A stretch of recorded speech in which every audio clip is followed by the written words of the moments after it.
Сайн байцгаана уу хүүхдүүдээ. Дархан уул аймгийн оюуны ирээдүйд цогцлбор сургуулийн багш Лавтлан байна. 7 дугаар ангийн уран зохиолын хичээлээр зохиогчийн үг сонголт, уран дүрслэлийн учир холбогдлоор далд утгыг тайлан тайлбарлах гэсэн хичээлийг орно. За хичээлээ эхлэхээс өмнө хамтдаа хос хоёрын дуулсан Гүйгүүл морь хэмээх дууг сонсцгоё.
За хамтдаа дуугаа сонслоо.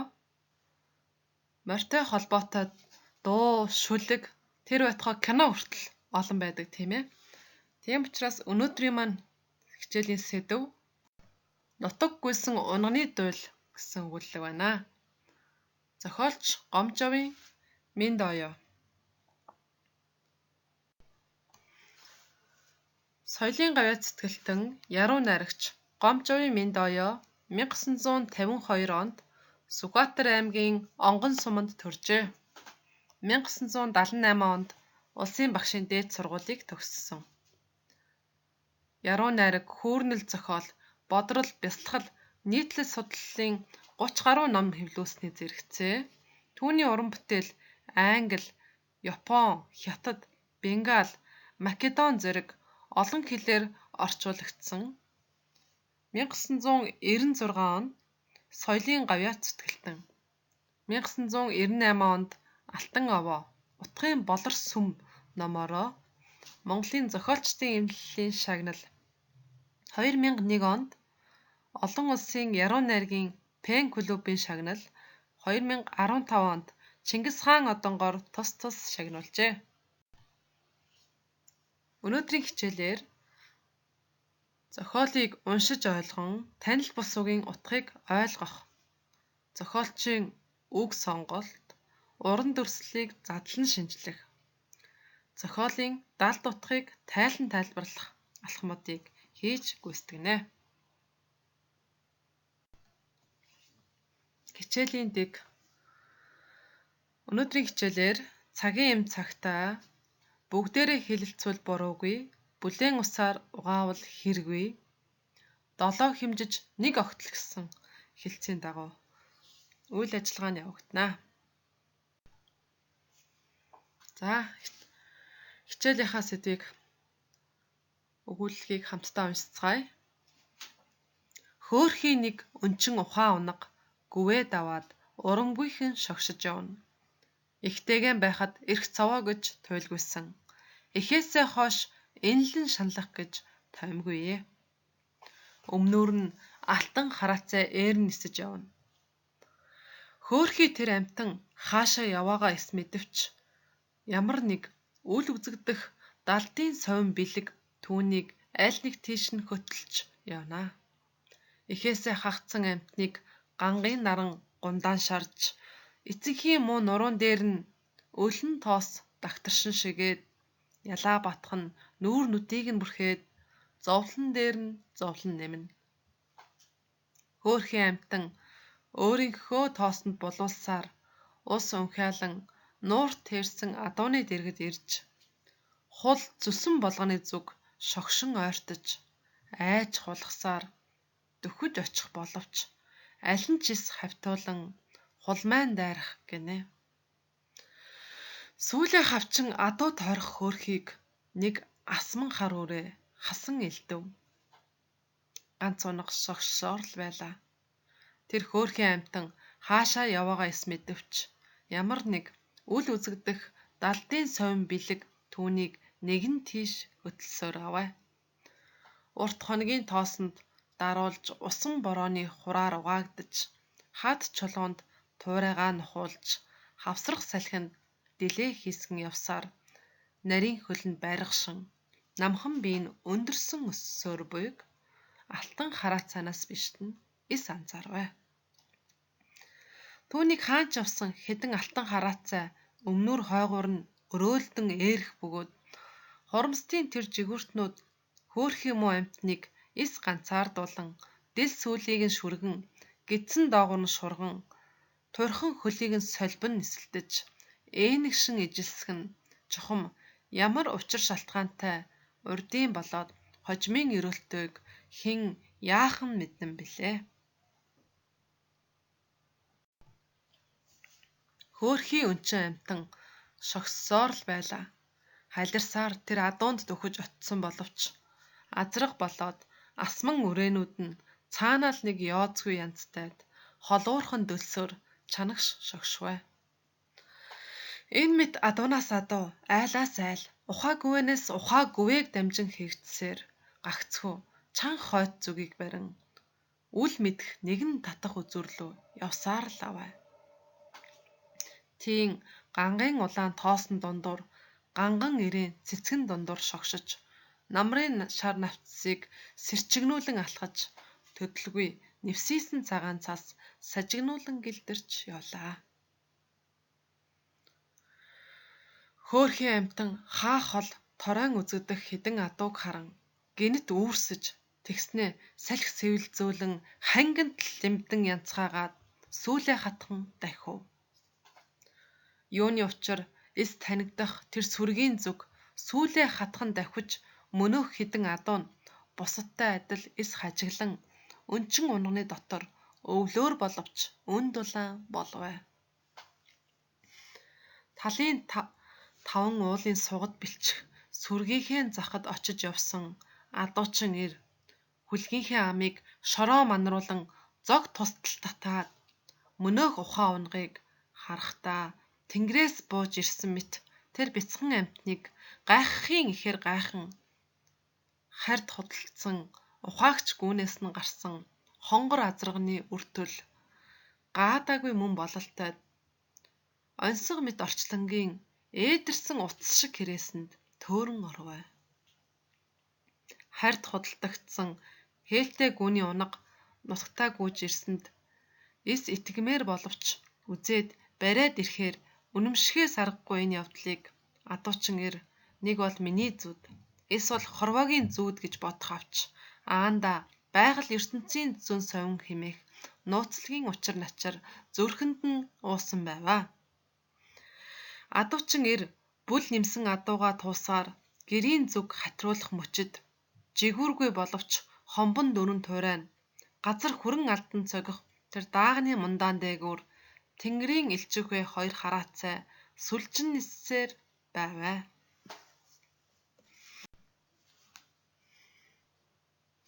За зохиолд гарсан танил бус үгийн утгыг хамтдаа харъя. Ус унхаалах. Уух, тамшаалан уух, ус бараадах гэсэн утгатай байна. Даагны мундаа. Адуу, луус зэрэг битүү туриатны сэрвээ дээрх дилийн мохлын орчин дох овгор хэсгийг хэлсэн байна. Нууранд тэрх. Бөхчим халуунд мал бөөгнөрөн хурж зогсохыг хэлж байна. Гаадаагүй мөн гэдэг бол гарцаагүй гэсэн утгатай. Хулмайн дайрах. Мал адуусны чихээ гэдрэг болохыг хэлдэг. Асман үрээ. Хожуу хөнгөлсөн үрээ. Хигжих. Юмыг хайж ирэх, нэгжих. Байрахших. Өсөж том болох, нас бий гүйцэх гэсэн утгатай байна. За, өгүүлгийн утга санааг бүрэн ойлгохын тулд дараах асуултанд хариулъя. Асуултанд хариулахдаа зохиолоос иш татан хариулъя. Нэгдүгээр асуулт: өгүүллэг хэрхэн эхэлж байна вэ? Хоёрдугаар асуулт: зохиолд ямар үйл явдал болж байна вэ? Гуравдугаар асуулт: тэр нутагтаа хүрэхийн тулд хэр урт замыг туулсан бэ? Асуултаа анхааралтай бодоод тохирох хариултыг бодоорой.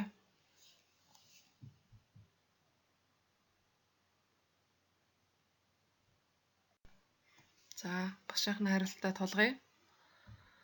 Хөөхий нэг өнчин ухаан унаг гүвээд аваад урамгүйхэн шогшиж явна.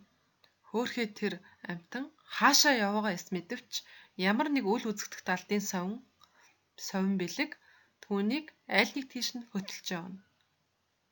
За, шогшиж байгаагаар эхэлж байна. За, үйл явдлууд нь хөөхий өнчин унаг ганцаараа хаа яваагаа мэдэхгүй шогшиж явсан. Ингээд хулцтай адуу болгоны зүг ойртсон, дөгсөн. Гэвч түүнийг хажиглаж хөөсөн. Ийхүү унаг ганцаараа явсаар 3 улирал дамжиж эцэст нь хаа хол торойн үзэгдэх адуун сүрэг харагдсан. Тэднийг хараад гинт үүрсэж хангинт лимдэн янцгааж сүүлийн хатганд давхиж очсон. Ингээд адуун сүрэгт очиход унгыг хинч хажиглаагүй. Ингээд адуун сүрэгт нэмэгдсэн унгыг хараад адуучин ир гайхахын ихэр гайхаж харьд худалдагдсан хонгор азрын үртэл муу юм а гэдгийг таньсан. Ингээд адуучин ир бүл нэмсэн адууга дуугаад гэрийн зүг явхад унаг маань жигүүргүй боловч хомбон дөрүн туурай газар хүрэн алдна цогсон. Энэ мөчид зохиолын эхнээс төгсгөл хүртэл хамт байсан хараацаа шуу хүртэл хажууд нь даган нисэж байсан. За, хэр урт замыг туулсан бэ? 3 улирал дамнан явсан байгаа. За, 3 улирлыг хэрхэн дүрсэлсэн бэ гэвэл тийм ганган улаан тоосон дундуур ганган ирээн цэцгэн дундуур шогшиж намрын нальцыг сэрчгнүүлэн алхаж төдөлгүй нэвсийсэн цагаан цас шажигнуулан гэлтэрч явлаа.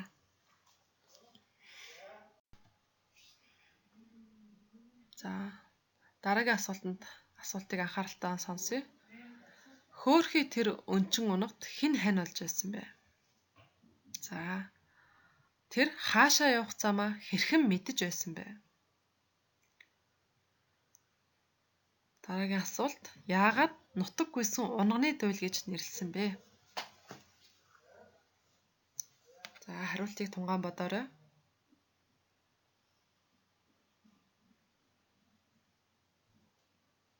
Багшийнхаа хариулттай тулгая. Хөөхий нэг өнчин ухаан унаг гүвээд аваад урамгүйхэн шогшиж явна гэж гарсан. Харин өмнөр нь алтан хараацаа ээр нисэж явна гэж эхлэл хэсгээр гарч байгаа. Зохиолын гол хэсэгт түүнийг хаанч явсан хэдэн алтан хараацаа өмнөр хойгоор нь өрөөлдөн eerнэ гэж дүрслэгдсэн. Зохиолын төгсгөл хэсэгт мөн адил гэртээ харах замд нь хараацаа шуу эргэлт нь ниссээр байсан. За, тэр хаашаа явах замаа хэрхэн мэдэж байсан бэ? Хаашаа явахаа сайн мэдэхгүй боловч ямар нэг үл үзэгдэх далдын совин түүнийг хөтөлж байсан. За, энэхүү хэсэг нь зохиолын эхлэл хэсгээр гарч байна. Хөөрхий тэр хаашаа яваагаа эс мэдвч ямар нэг үл үзэгдэх далтын совин бэлэг түүнийг аль нэг тийш нь хөтөлж явна. За зохиолын дунд хэсэгт мөн хөөрхийн амтан хаах хол торон үзэгдэх хідэн адууг харан гинт үүрссэн. Өөрөөр хэлбэл өөрийн мэдлгүй гинт үүрсэж байгаа. Энэ бол бас далтын зөв совин бэлэг буйг илтгэж байна. Яагаад нутаг гуйсан унагны дуйл гэж нэрлсэн бэ гэж. За энийг батлан илэрхийлсэн өгүүлбэрийг зохиолоос иш татсан. Хайрт худалдагдсан хээлтэй гүний унаг нутагтаа гүйж ирсэнд эс итгэмээр боловч үзээд бариад ирэхээр өнөмшгээс аргагүй энэ явдлыг адуучингэр нэг бол миний зүуд эсвэл хорвоогийн зүуд гэж бодсон. Энэхүү өгүүлбэрээр яах аргагүй харь нутгаас нутагтаа ирсэн унагны тухай юмаа гэдэг санааг харж байна. За бүгдээрээ зохиолоо хамтдаа уншиж ойлгосон учраас асуулт даалгаварт хариулъя. Ажлын хуудас дасгал 1. Даалгаврыг зөв харгалзуулж хүснэгтэнд нөхөж бичнэ. За өгүүлэгт адууны нэрсүүд гарсан байна. Ухаан унаг, дааг, хар үрээ, хонгор азраг, ухаагчгүй, адуун сүрэг. За энэхүү нэршлийн тайлбарыг бас ард нь харгалзуулахаар оруулж ирсэн байна. Аад нь нэг азарганы хураах гүү ба түүнтэй эжилдэн явах адуунууд голдуу 10-аас 30 орчим тооны адуу байна. Бэд нь 3-аас 5 настай эр адуу. В 3-аас дээш настай эм адуу. Г 2 настай адуу. Д 0-аас 1 настай төл мал.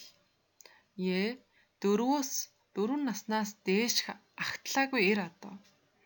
За эдгээрийг хооронд нь харгалзуулах нэ.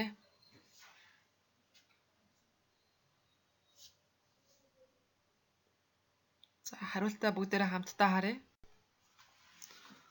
Ухаан унаг. За ухаан унаг бол 0-аас 1 настай төл мал. Эвчээс 1-ийн Д. За 2-ыг дааг бол Г буюу 2 настай адуу. За хар үрээ буюу үрээ гэж гарсан байгаа. 3-аас 5 настай эр адууг үрээ гэж нэрлэнэ. 3-ийн Б. Хонгор азраг. 4-ийн Е. 4 наснаас дээш агтлаагүй эр адууг азраг гэж нэрлэнэ. За ухаагч гүү буюу гүү. Энд дээр 5-ийн В гэсэн байна. 3-аас дээш настай эм адуу. За адуун сүрэг гэдэг бол ойролцоогоор 10-аас 30 тооны адуу хэлдэг байх нэ. За ажлын хуудасны дасгал 2. Зохиолч яагаад эдгээр үгсийг сонгосныг өөрийн үгээр тайлбарлан бичээрэй. За зохиолоос авсан үгсийг уншъя. Хул зүссэн болгоны зүг шогшин ойртох. Айж хулгасаар дөхөх.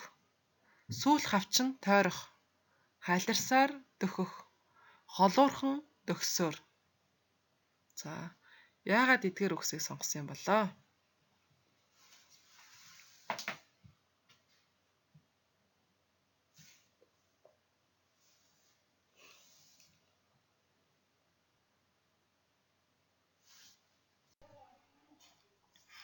За хариултыг хамтдаа харъя.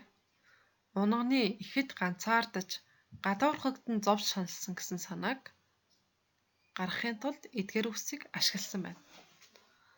За бүгдээрээ хамтдаа үгсээ дахин уншъя. Хул зүссэн болгоны зүг шогшин ойртох гэж. За шууд явж очихгүй шогшиж ойртож байна. За хажиглаж хазаж хөөсөн учраас дараагийн удаа таарсан хул зүссэн адуун дээр очиход айж хулгасаар дөгсөн. Сүүлдээ сүүл хавчин тойрсон. Халирсаар дөгсөн. Эцэст нь холуурхан дөгсөн. За хэдийгээр ойртуулахгүй байгааг мэдсэн боловч ганцаардаж гадуурхагдаад байгаа учраас аль болохоор очиж өөрийг гих болов гэж гэсэн сэтгэлээр хандсан байна, тийм ээ. За бүгдээрээ зохиолоо хамтдаа уншиж ойлгосон учраас асуулт даалгаварт хариулъя. Ажлын хуудас дасгал 1. Даалгаврыг зөв харгалзуулж хүснэгтэнд нөхөж бичнэ үү.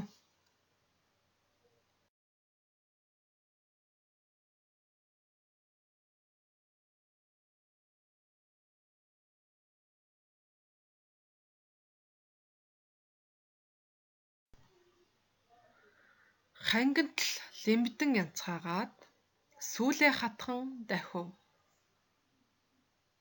Тэнгэрээс бууж ирсэн мэт тэр бяцхан амтан онцгой мэт орчлонгийн ээдэрсэн утас шиг хэрээс хорвоогийн зүүд зүрхэнд нь уусан байх тэнгэрийн элчүүхээ. За багшийнхаа хэлсэн хариултаа тулгаж үзээрэй. Одоо хамтдаа уран дүрслэлийн утгыг харцгаая. За янцгаах адуу янцгаахыг хангинт л лимдэн янцгаах гэж адилтгасан байна. Өөрөөр хэлбэл ижил олон сүргээ хараад туйлын ихээр баярлсан гэдэг санааг илэрхийлсэн байна. За давхихтаа маш их баярлсан учраас сүүл хатхан давхисан байна. За орчлонг онцлогтой зөөрлсөн байна. Онцгой мэт орчлон. За мөн ялгаагүй тэр бяцхан амтан буюу унгыг тэнгэрээс бууж ирсэн мэт тийм сайхан байсан гэдэг зөөрлөж илэрхийлсэн байна. За мөн ялгаагүй орчлонгийн ээдэрсэн утас шиг хэрээс энэ үйл явдлыг ингэж зөөрлсөн байна. За хорвоогийн зүүд гэж нэрлсэн байгаа. Яагаад гэвэл идэхэд бэрх гайхамшигтай зүйл байсан учраас хорвоогийн зүүд юм болов уу гэж бодсон байна.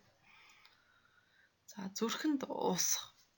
Өөрийн мэдлгүй л ертөнцийн зүүн сувн хэмээх нууцлаг учир начирт итгэж байгаа гэсгийг зүрхэнд уусах гэж уран дүрслэлээр илэрхийлсэн байна. За гэртээ харих замыг хөтөлж хань болсон хараацайг өхөөрдөн тэнгэрийн элчүүхэ гэж дүрслэлсэн байна.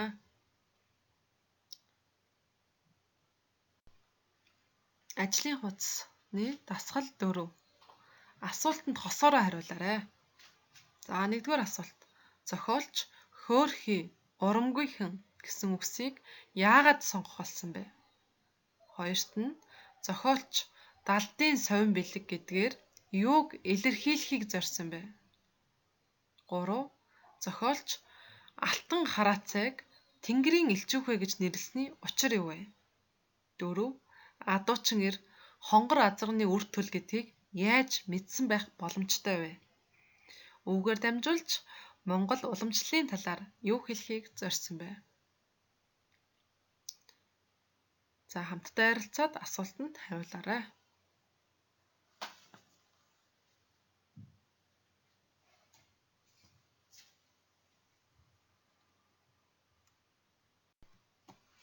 За хариултыг хамтдаа харцгаая. За өнчин харж хандан хамгаалах хинч байхгүй гэсэн санааг хөөрхий гэдэг үгээр сонгож илэрхийлсэн байна. За урамгүйхэн гэдгээр хаашаа явахаа мэдэхгүй уйтгарлан яваа гэсэн санааг илэрхийлэхийн тулд сонгосон юм болов уу? За 2-р хариулт. Далдын совин гэдэг нь хүн төдөөгүй адуусан амьтанч байдаг өөрийн төрсөн нутаг руугаа тэмүүлэх дотоод сэтгэлийг бас хэлж байна. За алтан хараацайг яагаад тэнгэрийн элчүүхэ гэж нэрлсэн бэ? Яагаад гэвэл бүхий л замын турш хань болж ижилсэж явсан учраас тэнгэрийн элчүүхэ гэж нэрлсэн байна. Тэрхүү зам нь гагцхүү зөв зам байсан учраас бас тэнгэрийн гэдэг тодтолыг оруулж ирсэн болов. За 4-р асуултыг адуучин эр хонгор азарганы үр төлөв гэдгийг яаж мэдсэн байх боломжтой вэ гэдэг дээр багш нь хэд хэдэн таамаглал дэвшүүлсэн байна. За тухайлбал адуучин эр унганы зүсийг нь таньсан. Эсвэл удаан хугацаанд аялсан тэр дүр байдлыг нь бас шинжсэн. За магадгүй адуу сүрэг нь хажиглаагүй байгаа учраас түүнийг яах аргагүй энэ сүргийн нэг хэсэг юмаа гэдгийг бас мэдэрсэн байж болох юм. За үүгээр дамжуулж Монгол уламжлалын талаар юу хэлэх вэ? монголчууд тэр тусмаа уяачт маань морьтойгоо маш ойр байдаг. Морийг маш олон янзаар шинждэг. Бас маллах арга ухаанаас өөр ингэсэн бас тогтсон арга хэлбэртэй байдаг. Ажлын хуудасны дасгал 5. Зохиолч ихийнхээ хээл зарагдсан унгыг гол дүр болгон сонгож авснараа юуг илүү чухалчлахыг хүссэн бэ? 3 өгүүлбэрт багтаан дүгнэж бичнэ үү.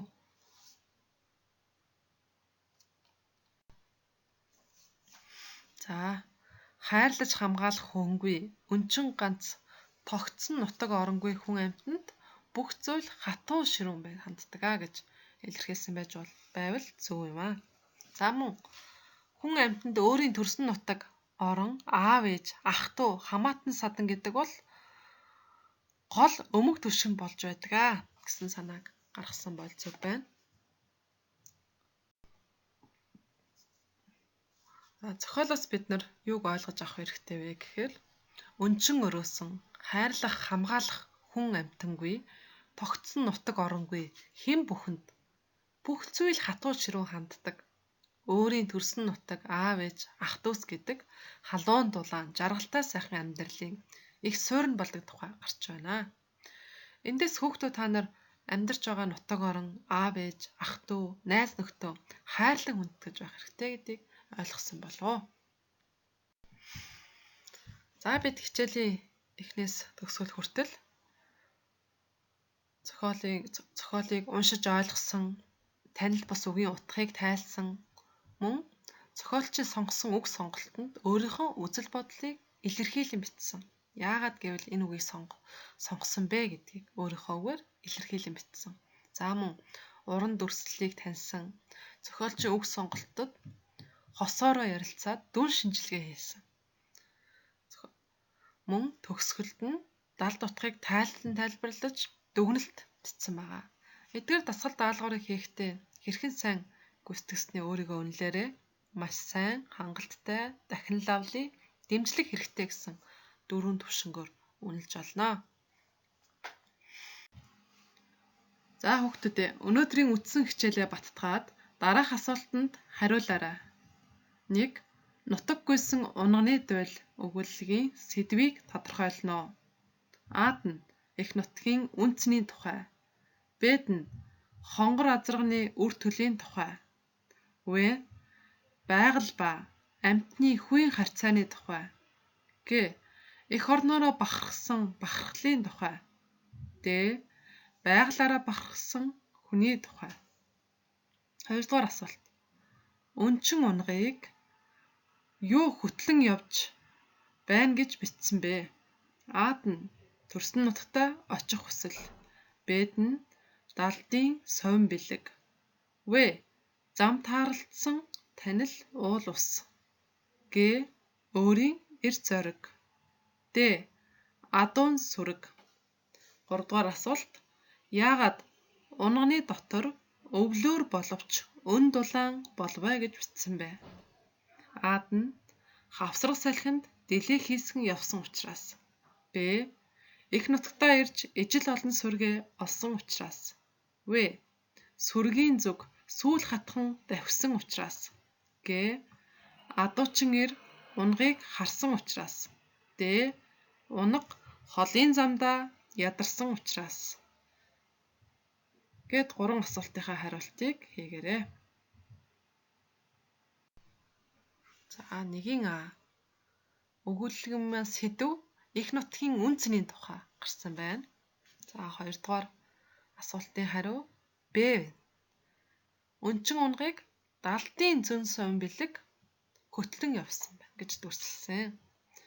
3 дугаар асуултын хариу Б гарсан. Яагаад унганы дотор өвлөөр боловч өн дулаан болсон бэ гэхээр эх нутагтаа ирж ижил олон сүргээ олсон учраас ийхүү сэтгэл нь тайвширч өн дулаан болсон байх нэ. Дараагийн асуултанд хариулцгаая. 4.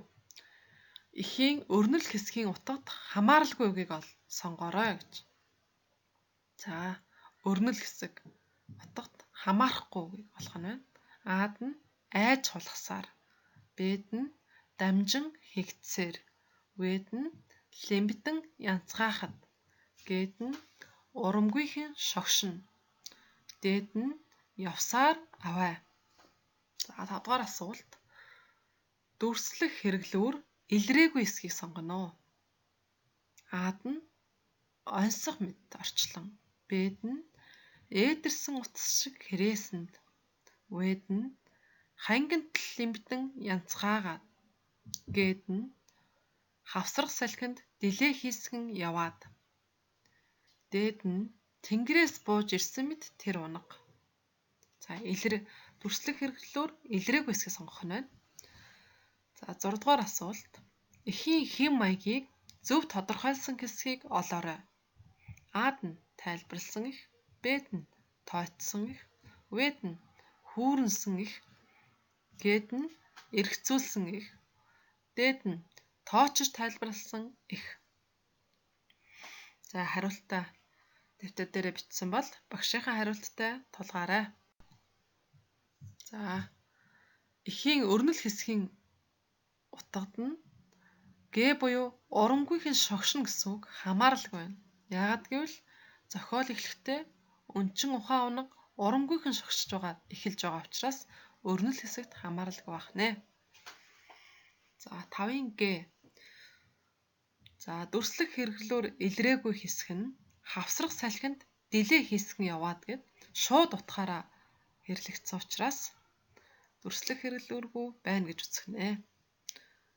За эхийн хэм маяг нь В буюу хүүрнсэн их.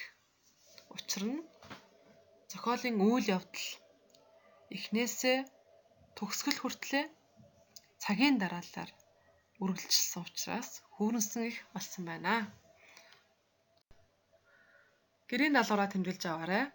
4-р цагсалбарт гарсан байгалийн үзэгдэл юмсын онцлог дуу чимээг илэрхийлсэн үгсийг төвж бичээд утга үүргийг тайлбарлаарай. 2-р даалгавар сурах бичгийн 65 дугаар талд байгаа зохиолд үйл явдал дүрслэл нэмж дэлгэрүүлж бичиж гэсэн хэсгийн А даалгаврыг хийгээрэй. Хичээлд идэвхтэй оролцсон сурагчдаа баярлалаа.